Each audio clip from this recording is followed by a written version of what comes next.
Olá, boa noite, amigos da ABES. Nós vamos começar daqui a pouquinho a nossa live do mês. Eu vou convidar a professora Karine, estou esperando ela aqui.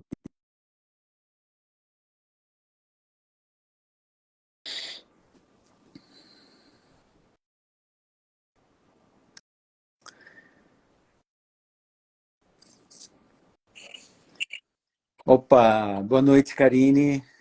Boa noite, Antônio. Boa noite para todo mundo. Boa noite, gente. Nós já estamos pontualmente começando a nossa live do mês. Eu gostaria de dar as boas-vindas à professora Karine Salgado, que é a nossa convidada deste mês, né? Gostaria de dar as boas-vindas aos nossos amigos, nossos associados. Estou vendo aqui Felipe, Tiago, Henrique. Boa noite, Felipe. Boa noite, Henrique. Todos vocês, sejam todos muito bem-vindos. Este ano, a nossa associação, a ABS, Associação Brasileira de Estudos do Século XVIII, a gente está fazendo um passeio assim, pelo Brasil, né? A gente passou por várias regiões, a gente começou pelo Centro-Oeste, depois a gente veio aqui para o Nordeste com as professoras Tainã e Flávia, depois a gente desceu lá para o Sul com o Breno, né? E agora a gente está no Sudeste com a nossa queridíssima professora Karine Salgado, que é uma alegria, Karine, te ver por aqui. Tá? A gente teve essa conversa há muito tempo que eu estava querendo, e que bom que deu certo. Né? Que bom. Muito obrigado, viu, desde já, por ter aceito o nosso convite. Antes de eu te apresentar, eu vou dar alguns pequenos avisos para o pessoal que está chegando agora. Né? A nossa associação, a Associação Brasileira de Estudos do Século XVIII, é uma associação interdisciplinar que congrega pesquisadores, professores, estudantes de pós-graduação, né, de todas as áreas do conhecimento. Nós temos associados de todas as regiões do país, do norte a sul, passando pelo Nordeste, todas as regiões do país nós temos associados. E a nossa associação ela é vinculada à Sociedade Internacional de Estudos do Século XVIII. Então, a nossa associação, ela, na condição de vinculada a essa associação internacional, ela promove certos eventos, né, locais e promove certos eventos internacionais. Tá? Então, a nossa Associação Brasileira de Estudos do Século XVIII se encontra nesse momento, ela só tem apenas 9 anos, né, de existência. A gente está ainda tentando convencer, convocar novos, né, aceitar, convidar novos associados. E o objetivo dessa live é justamente divulgar as nossas pesquisas, divulgar os nossos associados. E desde pesquisadores consagrados, como a professora Karine, até estudantes ou recém-formados, como Breno, lá do Sul, que está aqui, eu vi que ele está por aqui, que concluiu o mestrado há pouco tempo e que faz um trabalho extraordinário sobre o século XVIII lá no Sul, em Caxias do Sul. Então, a nossa sociedade, insisto, o objetivo dessa live é justamente promover essa divulgação, esse diálogo, torná-la conhecido, tornar os nossos pesquisadores conhecidos e dar maior robustez, maior força, né, à nossa produção do século XVIII em todas as áreas do conhecimento. Portanto, você que está aqui nos vendo, que veio aqui assistir a professora Karine, e que é estudante de pós-graduação e quer e que tem pesquisas, ou que pensa em fazer pesquisas sobre a pós-graduação no século XVIII, então venha nos associar, né? Associe-se a nós, que a gente tem um bocado de projeto aí, né? Sobretudo a professora Karine, que é a nossa vice-secretária da nossa associação, tem nos dado uma força imensa com várias ideias absolutamente fantásticas, né? Essa ideia da live foi da professora Lília, que no próximo mês estará aqui conosco, né, da live, mas a professora Karine nos deu várias ideias que a gente está aí tentando implementar e certamente nós vamos dar uma maior, né, maior força, maior divulgação da nossa associação. Então, apenas lembrando que nós temos um edital aberto para as pessoas que apresentaram um trabalho, né, o ano passado no nosso congresso. Nós vamos publicar alguns desses textos no edital público que está aberto. Então, quem participou, né, quem é membro da nossa associação, está convidado, sendo convidado, até o dia 30 deste mês, no nosso site. Tem lá as regras, né? E você pode enviar para a gente, porque a gente vai publicar no dossiê, numa revista de Qualizar. A gente não sabe, por enquanto, qual é o Qualis e qual é a revista, porque a gente não sabe o perfil dos textos que a gente vai receber. Então, a gente espera primeiro ter esses textos em mãos para poder encaminhar, mas a gente já fez um convênio com várias revistas voltadas para o século XVIII, que tem um perfil mais interdisciplinar, um perfil dos nossos pesquisadores, e certamente nós nós teremos vários dossiês. Eu penso que a gente vai ter material mais do que um dossiê. Então, se você tem pesquisas, textos, então filie-se a nós e envie os seus textos. Além disso, a gente está com ideia, a gente vai publicar o edital no próximo mês de dissertações e teses. Quem defendeu dissertações e teses na área do século XVIII vai poder concorrer. A gente está refinando melhor o edital para a gente poder publicar, para que no final do ano, início, no máximo início do próximo ano, a gente já tenha uma ideia, né?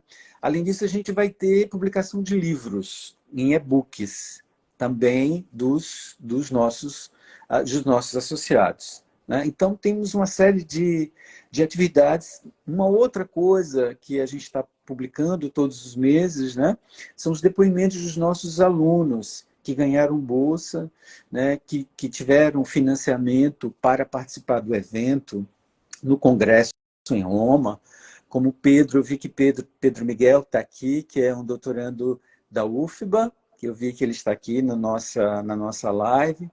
Então, ele recebeu subvenção. Outros alunos também já foram participar, como o Tiago Vargas, que também está aqui, participou de um projeto que é excepcional de jovens pesquisadores, que é uma experiência de debate com jovens pesquisadores do século XVIII do mundo todo, tudo financiado pela Associação Internacional. Então, a gente tem essa possibilidade, e essa é uma das razões pelas quais eu estou muito motivado com toda a diretoria, né, porque a gente está pensando sobretudo nos jovens pesquisadores, para que eles tenham perspectiva de desenvolver as suas pesquisas, não só no âmbito nacional, mas também no âmbito internacional.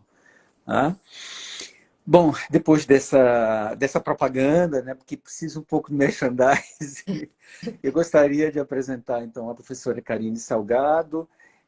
A professora Karine, ela tem doutorado em Direito, toda a formação dela é no Direito, e ela tem, na minha estante, assim, tem um canto que só os livros da professora Karine Salgado. Mas eu escolhi esse que eu acho particularmente tocante, que é a filosofia da dignidade humana, a contribuição do alto medievo. Então, a professora Karine, ela é professora do Departamento de Direito da UFMG. Então, como eu disse há pouco, tem vários livros publicados, dentre os quais esse, da Filosofia da Dignidade. Eu penso que ela é uma das maiores especialistas sobre esse tema. Tem um trabalho fabuloso junto à Faculdade de Direito da UFMG. Então, eu já tive a oportunidade de ir lá algumas vezes, participar de evento e participar de banca. E a qualidade das pesquisas que é desenvolvida lá é algo admirável, né?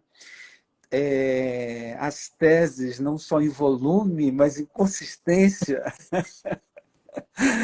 né? Eu aprendo demais, né, com esse trabalho, essa ampliação. A gente que é da filosofia, que é um trabalho assim, muito técnico, muito, né, dentro da nossa seara, e quando a gente amplia, tem essa possibilidade de dialogar com os colegas, com os amigos de outras áreas, eu penso que nós nos enriquecemos bastante. E eu penso, Karine, com toda assim, espontaneidade, eu aprendi demais e continuo aprendendo, né? Desde quando nós nos conhecemos e que surgiu essa parceria tão boa, tão saudável entre nós, tanto eu em relação a você, quanto você. Eu fico te puxando, te convidando para aqui, acolá, e na próxima semana você estará aqui, né? Sim. Que bom, fico super contente que nós vamos ter essa oportunidade, né, de você estar aqui em Aracaju para a gente conversar de outros projetos, né? Então, Karine, a palavra é com você. O tema da nossa conversa hoje é sobre a modernidade, né? O que é essa modernidade tão falada, tão propagada? E depois nós teremos um tempo para a gente poder conversar, dialogar sobre outras coisas. Mas a palavra é sua. Muito obrigado. Obrigada, Antônio, por essa apresentação carinhosa. É sempre uma alegria muito grande estar com você. O final da sua fala é exatamente o que eu ia dizer. Os meus contatos com a ABS, os meus contatos com você, especificamente seu trabalho, são uma janela de inspiração para mim. E é claro que dentro do direito eu tenho uma outra experiência, uma outra perspectiva. Então, quando eu saio e me encontro com a filosofia, eu fico extremamente feliz porque é uma grande oportunidade de aprendizado, né? Eu te agradeço muito pelo convite. É a primeira live que eu faço. É uma alegria estar aqui hoje, é sempre uma alegria poder participar das suas iniciativas. Eu brinco às vezes com os meus alunos, com a minha equipe, que o nosso encontro foi uma parceria à primeira vista, né? Imediatamente nós já vimos possibilidades de trabalho conjunto, de projetos, e de lá em diante isso só fez crescer. Eu fico muito honrada com essa oportunidade de estar sempre por perto, de estarmos sempre pensando em alguma coisa conjunta, porque para nós todos, não só para mim, mas para aqueles que trabalham mais diretamente comigo, a equipe DH Raiz e Asas, sempre tem muito a ganhar com essa parceria, com esse convívio e, sobretudo, com essa amizade que me é tão cara. Muito obrigada pela oportunidade. Bom, eu preferi, nessa nossa conversa, a partir da pergunta que você me fez quando me propôs o convite, por que estudar a modernidade? Eu preferi adotar uma estratégia um pouquinho diferente do que seria uma palestra. Embora seja a primeira live que eu esteja fazendo, eu já vi algumas e achei que talvez um tom um pouco mais informal e de conversa fosse pertinente a essa nossa discussão. Então, não trago aqui uma abordagem rigorosa, com um objeto muito bem delimitado, trago algumas ideias e, eventualmente, alguns devaneios, no intuito de explorar melhor essa pergunta e explorar até por que essa pergunta é feita, por que a necessidade de respondermos sobre o valor da modernidade, por que ainda estudar a modernidade. E, com isso, eu começo pedindo licença para contar duas breves anedotas da minha experiência docente que me levaram a essa questão. Porque, curiosamente, não é a primeira vez que eu enfrento essa pergunta: por que estudar a modernidade? Por que olhar para a modernidade? Por que ainda ler a modernidade? Né?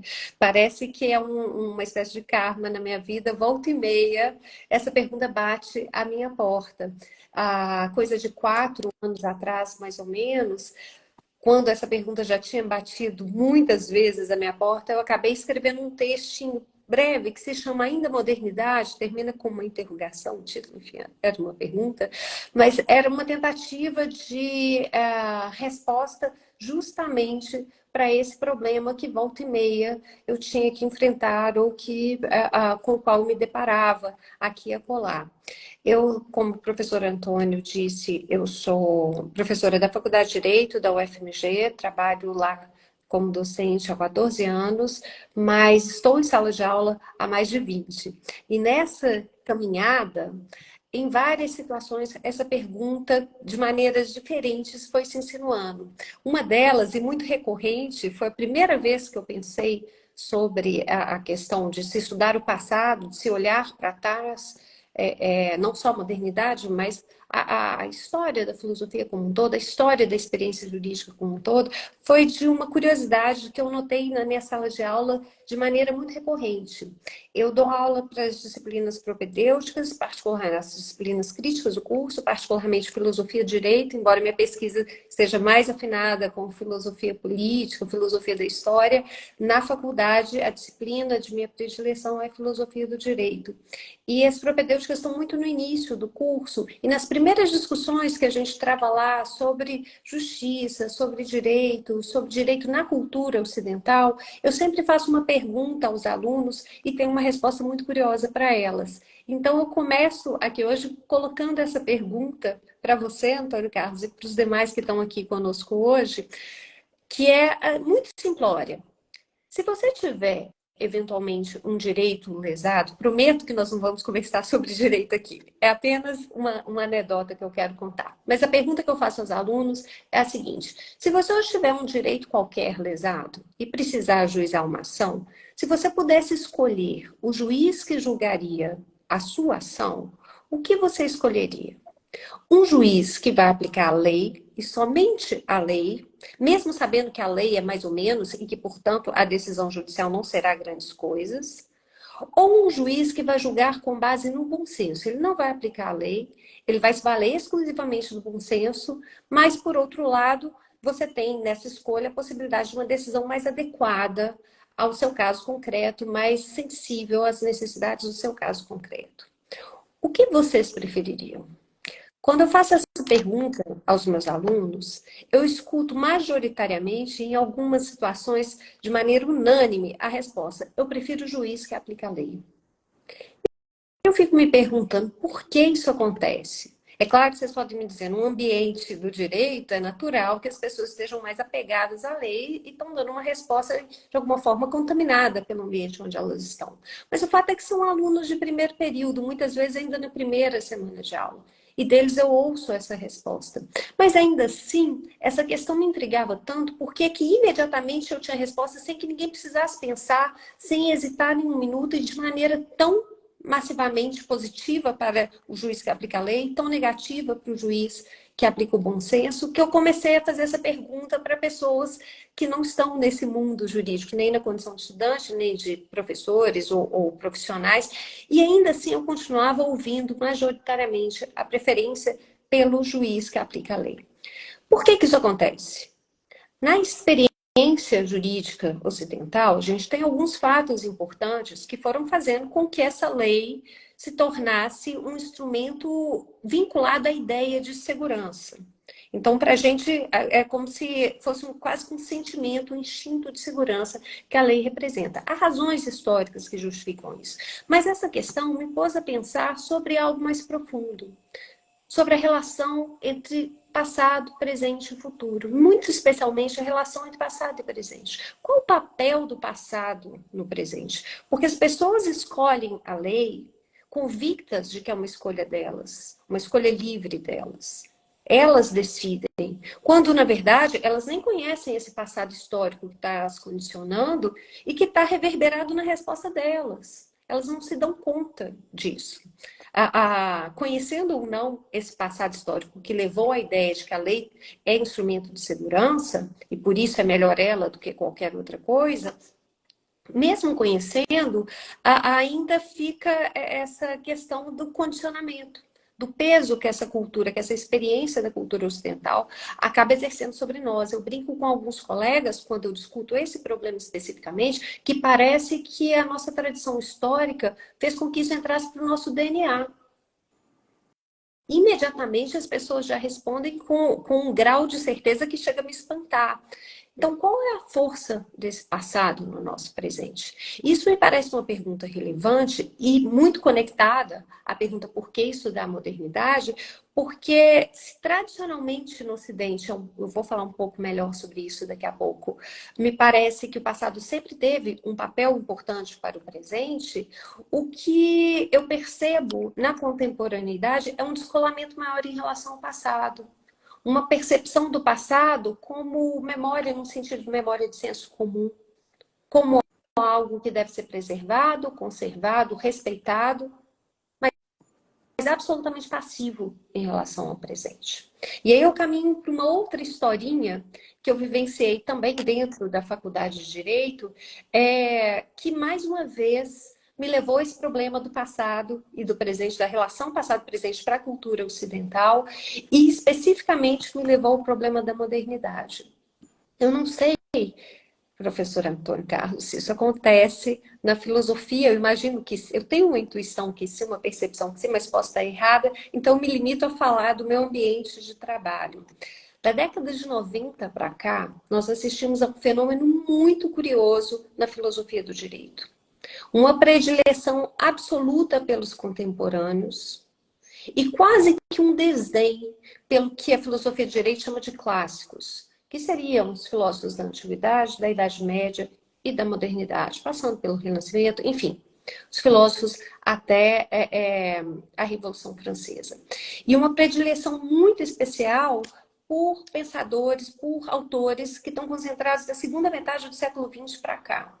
Nós chegamos ao ponto de encontrarmos alguns trabalhos aqui e acolá, vangloriando um determinado autor, atribuindo créditos a um determinado autor contemporâneo, quando o valor que ele estava atribuindo ao trabalho estava, na verdade, na menção que aquele autor estava fazendo a Aristóteles. Mas, desconhecendo Aristóteles, o crédito ficava com o autor contemporâneo, como se ele tivesse descoberto a roda, que era uma roda aristotélica.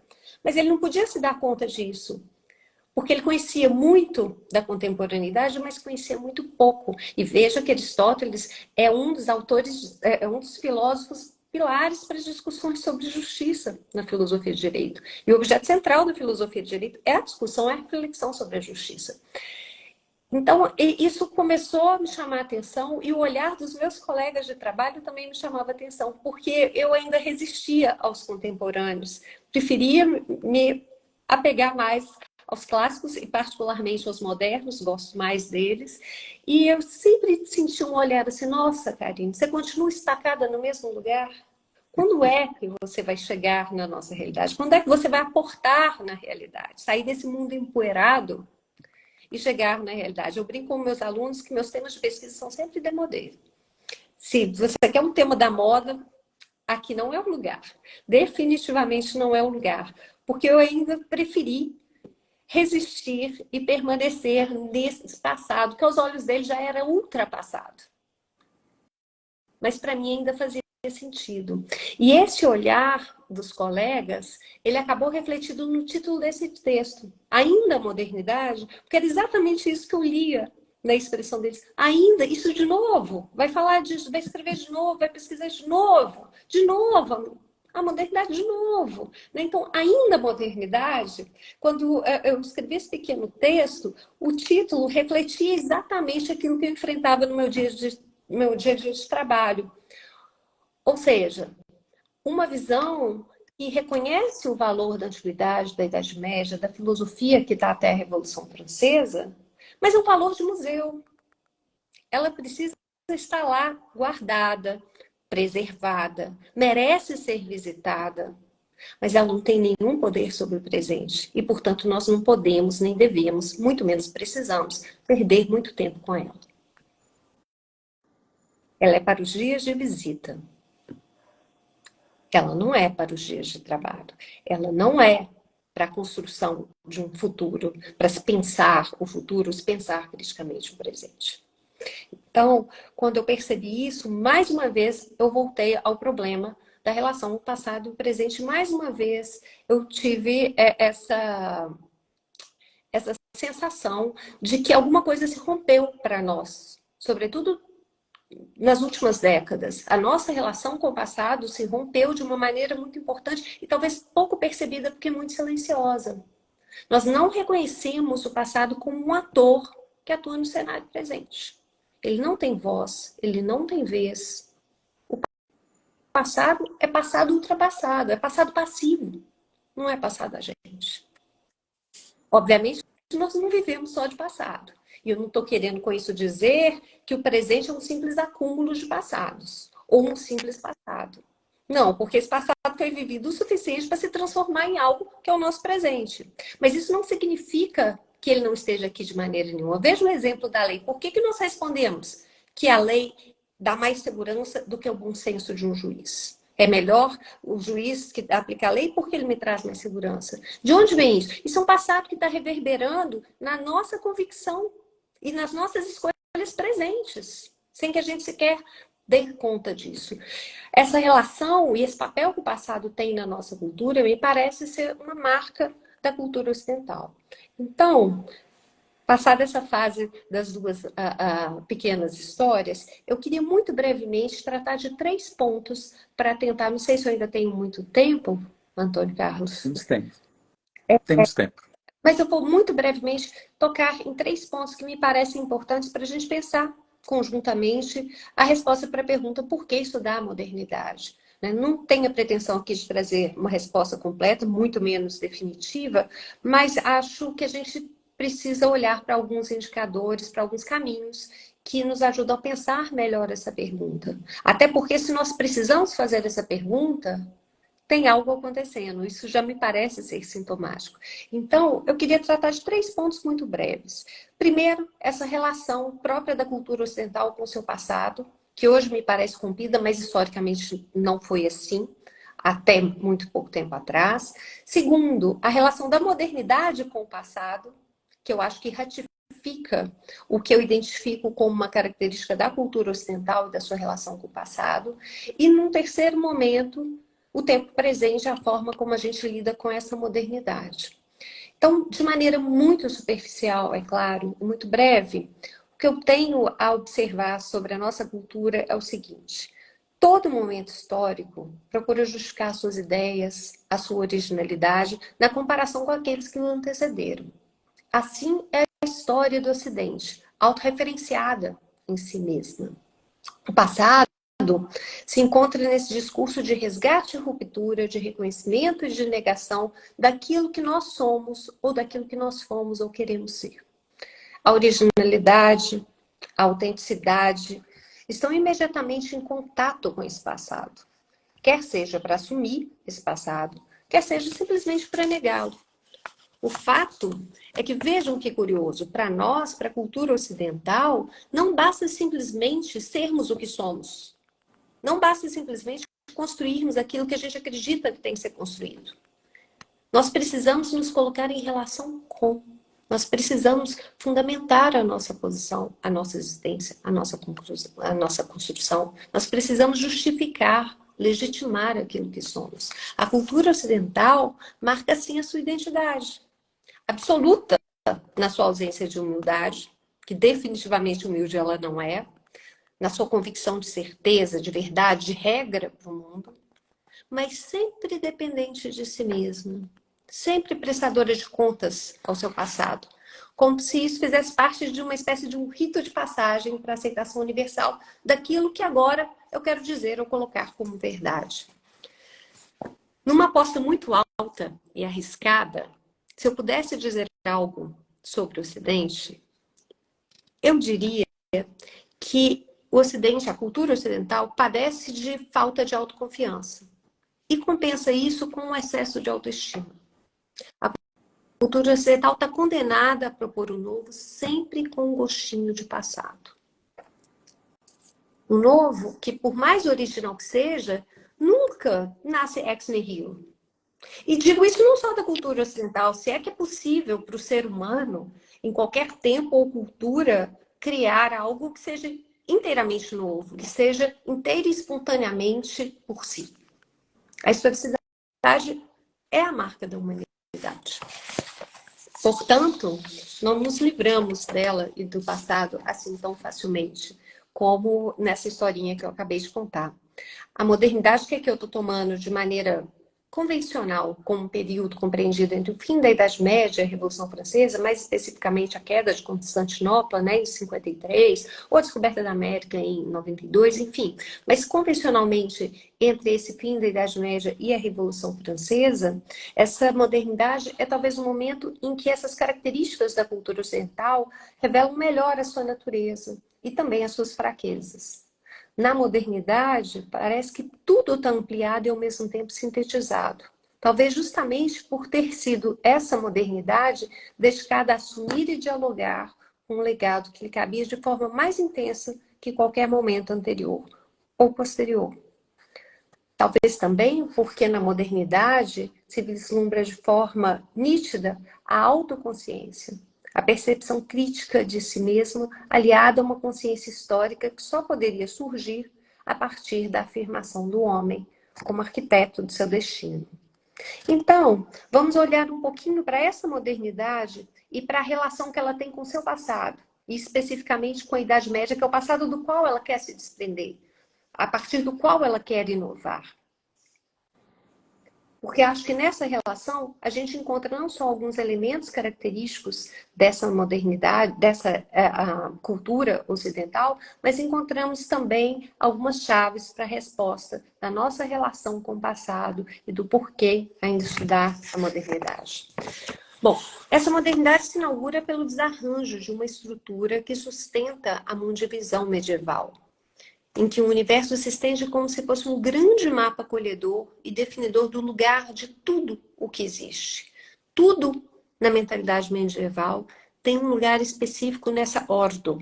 Ordem é uma palavra essencial para a estruturação de todo o imaginário medieval. Deslocado dessa ordem, que se esvazia no início da modernidade, que perdeu o sentido ontológico, que não mais se sustenta, fica o ser humano com uma tarefa imperiosa. Se ele não tem mais a ordem como sede, ele precisa sediar a si mesmo. E deverá fazer isso a partir da sua vontade. A metafísica do sujeito é a resposta possível da modernidade. A filosofia precisa pensar o que é o homem, qual a sua essência, qual o seu lugar no mundo, questões que não são novas. Mas para essas questões, a filosofia moderna buscará uma resposta num ser humano racional, portador de uma vontade livre. E é a partir dele que o mundo se define. Ele é a referência para o resto.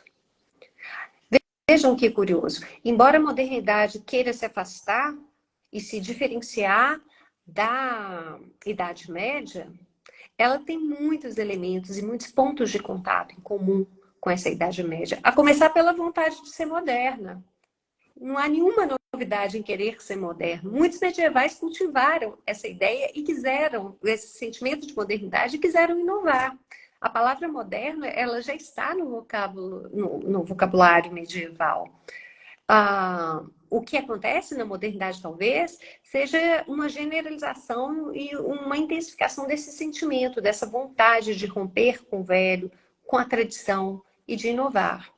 Para tanto, para se colocar como diversa, a modernidade precisou buscar com mais intensidade laço na cultura que ela queria oxigenar.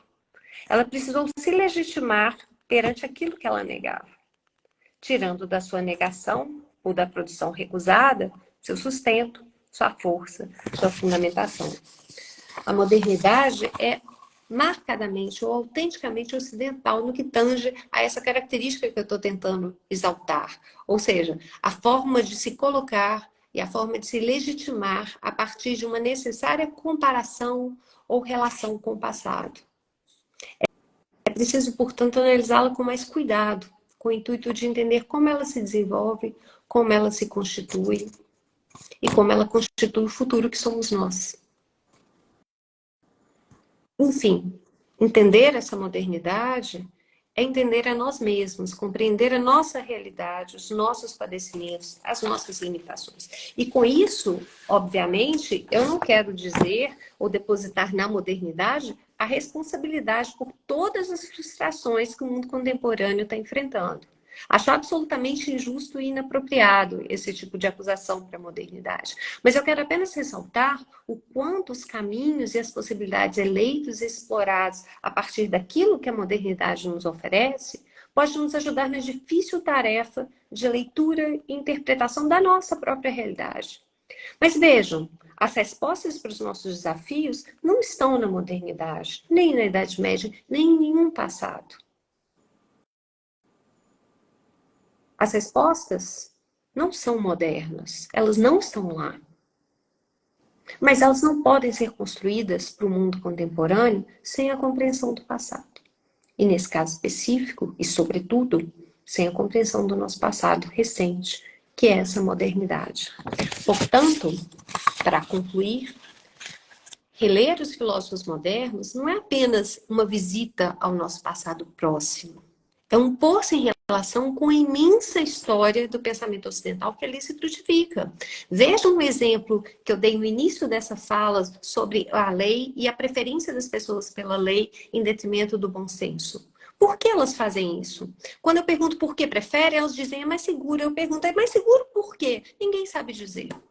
Elas escolhem a lei achando que estão escolhendo livremente, quando na verdade é uma escolha absolutamente condicionada culturalmente. É um passado que condicionou a cultura com uma tal veemência que as pessoas respondem imediatamente convictas de que é uma escolha delas, quando na verdade não é. E elas não se dão conta disso. Porque não reconhecem o papel de ator, de força agente, de força constitutiva que o passado tem no presente. Portanto, digo mais uma vez, reler os filósofos modernos não é apenas uma visita ao nosso passado. É se colocar em relação com essa história. E mais ainda, é compreender o quão imbricado no passado, ou imbricada no passado, está toda a reflexão que se pretende moderna, inovadora, rompedora com a tradição. É permitir olhar para o passado, reler os modernos, é permitir a nós mesmos um conhece-te a ti mesmo. Entender o que somos agora, por que escolhemos dessa forma e não de outra, por que pensamos dessa forma e não de outra, por que temos determinados preconceitos e não outros, por que carregamos algumas convicções de verdade, embora talvez elas nem sejam tão verdade assim. Não há conhecimento no mundo humano, no mundo da cultura, que possa se construir limitando-se ao presente. No presente, está apenas uma superfície muito fininha de uma montanha gigantesca, densa e permeada de riquezas, que se chama história da cultura ocidental.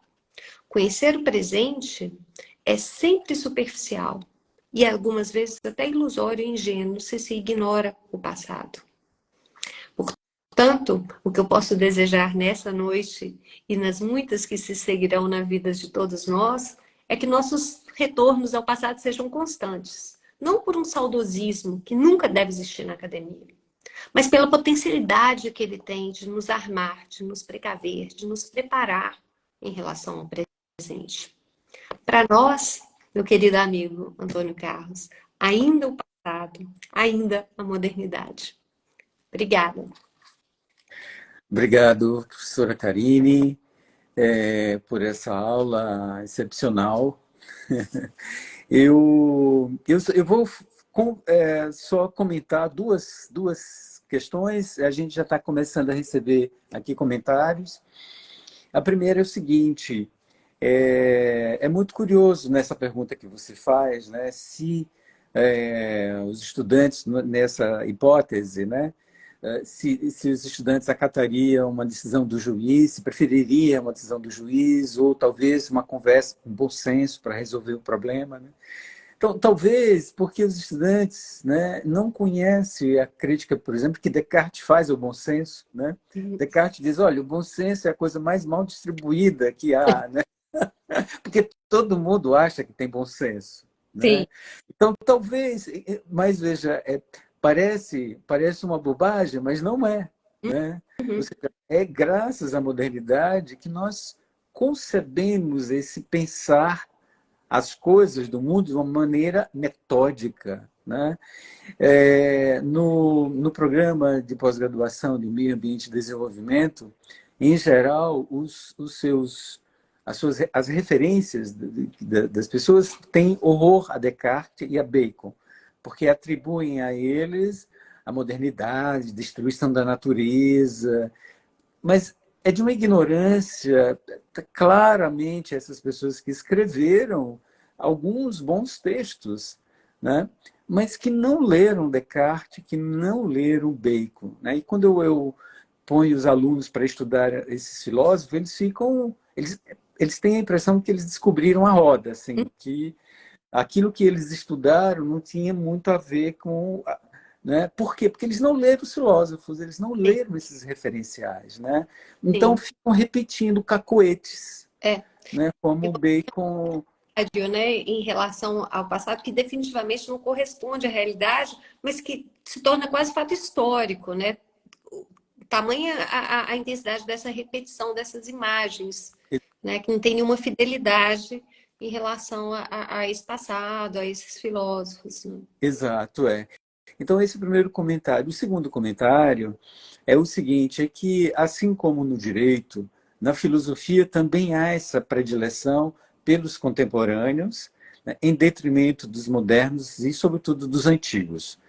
A discrepância não é maior porque já há alguns anos, uns 20 anos, houve uma política na área de filosofia de incentivo à produção de teses, à produção acadêmica de trabalhos e de orientação de pesquisas, né, em filósofos antigos e medievais. Então, muita gente foi estudar fora.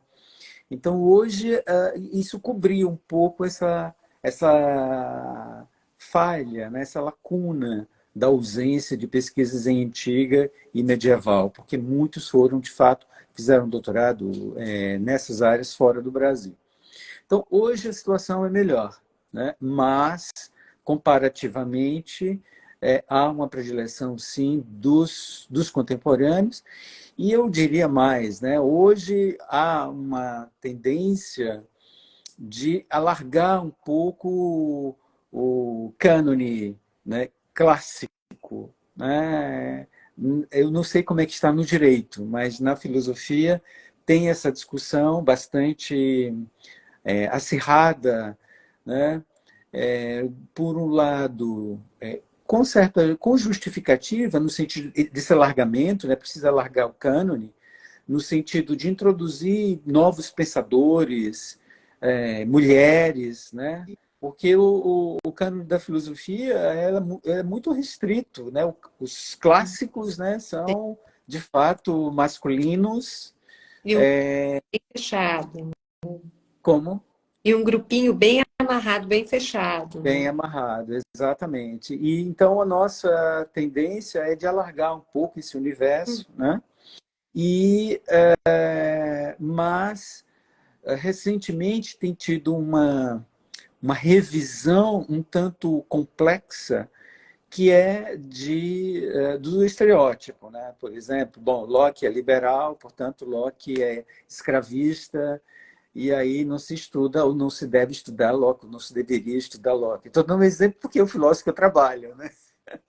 Mas isso tem se difundido, que eu não sei se essa seria a melhor estratégia, né? Para incluir novos filósofos, novas filósofas no cânone, se é desprezando justamente os modernos, que são tão importantes para a gente compreender o mundo contemporâneo. Né? No fundo, que você apresentou aí, olha, nós não entendemos o mundo contemporâneo sem compreender as grandes questões postas no mundo moderno. Né? Então, eu penso que na filosofia tem essa discussão, e que me parece que não é muito diferente do direito, na verdade. Sim, talvez vocês estejam alguns bons passos à frente, mas com algumas características em comum. A gente, lamentavelmente, não teve, pelo menos aqui na faculdade, esse cuidado de desenvolver uma política que lançasse mais luz, né?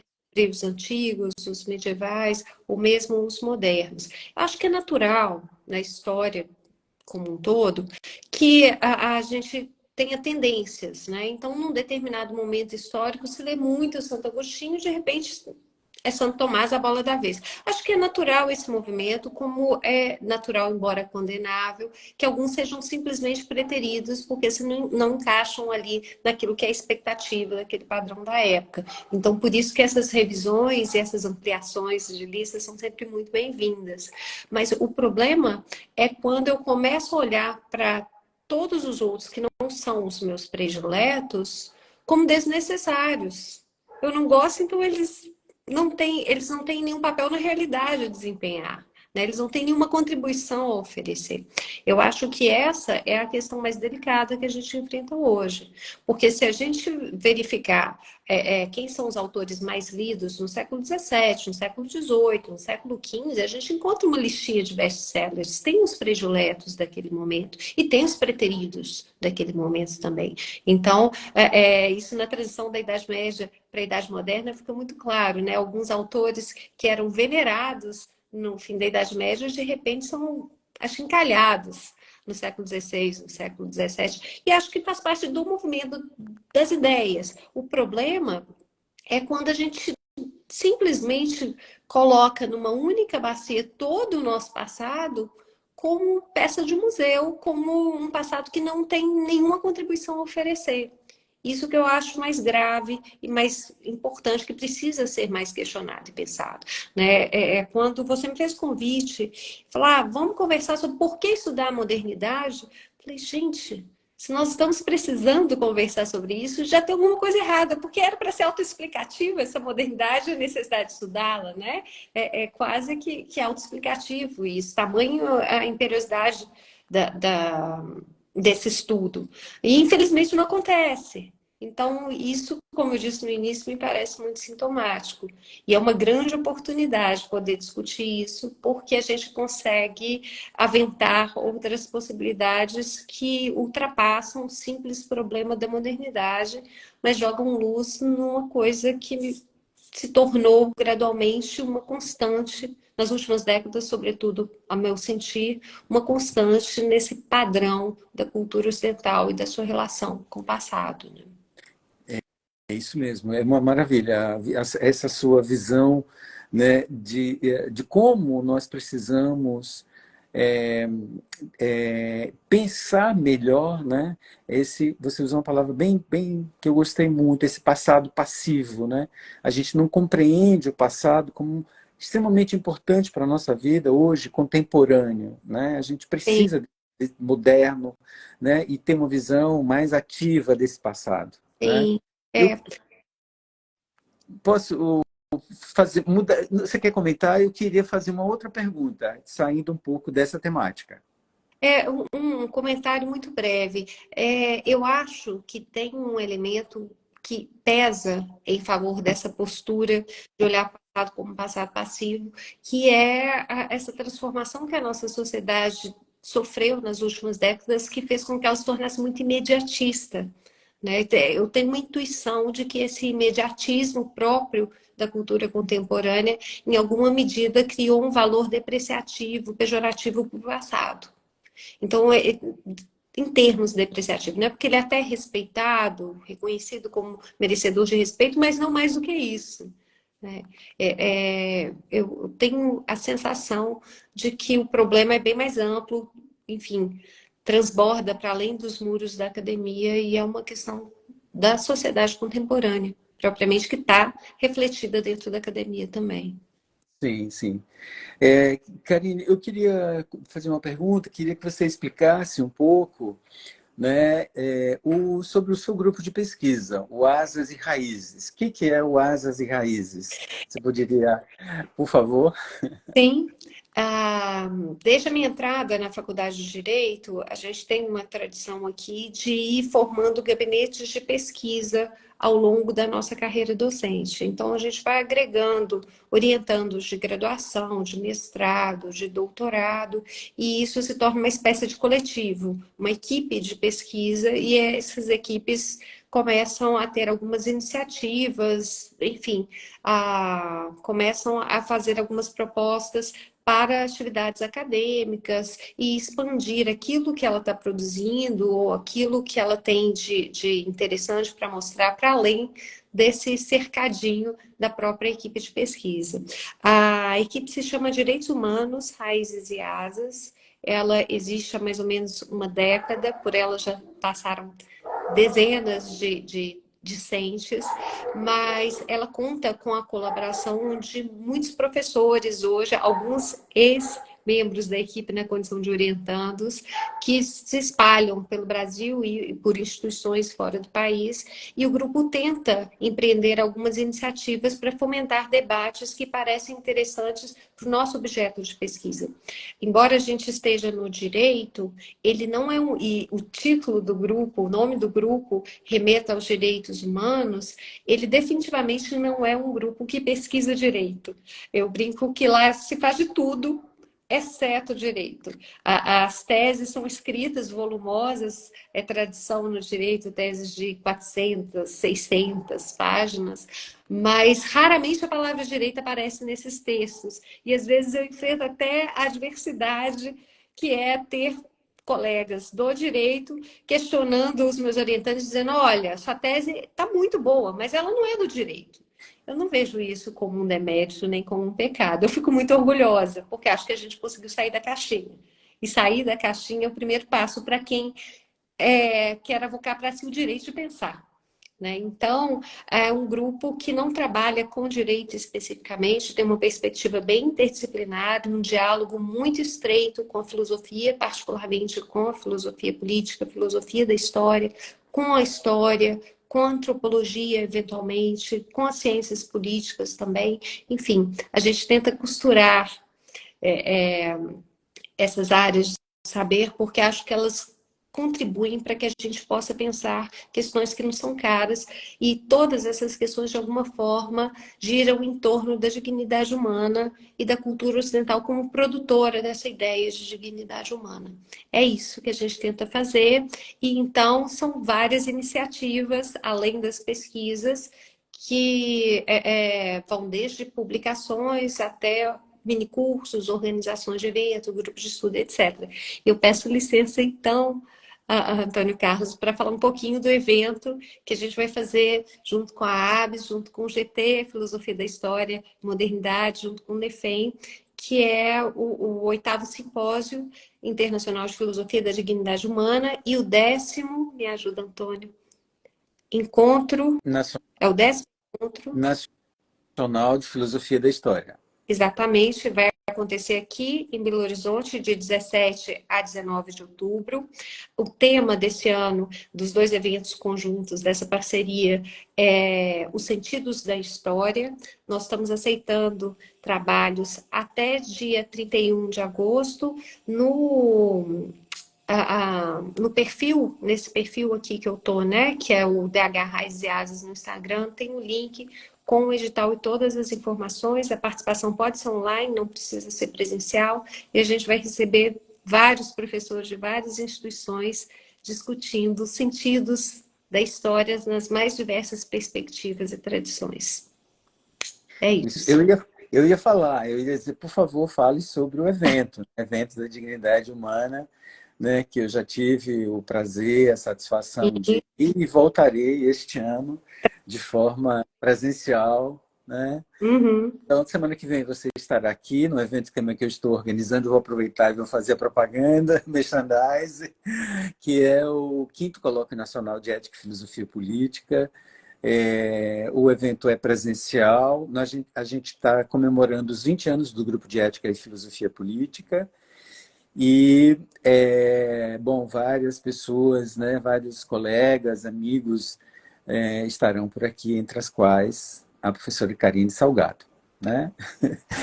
Então, eu sou testemunha disso, de teses, que eu já fui 2 vezes participar da banca de Felipe, que está aqui também, Hum. né, nos assistindo. E hoje é professor, é um colega lá na UFRJ, no Direito também. E é um trabalho que é admirável, o trabalho que você desenvolve junto a esse grupo e o que vocês produzem, né?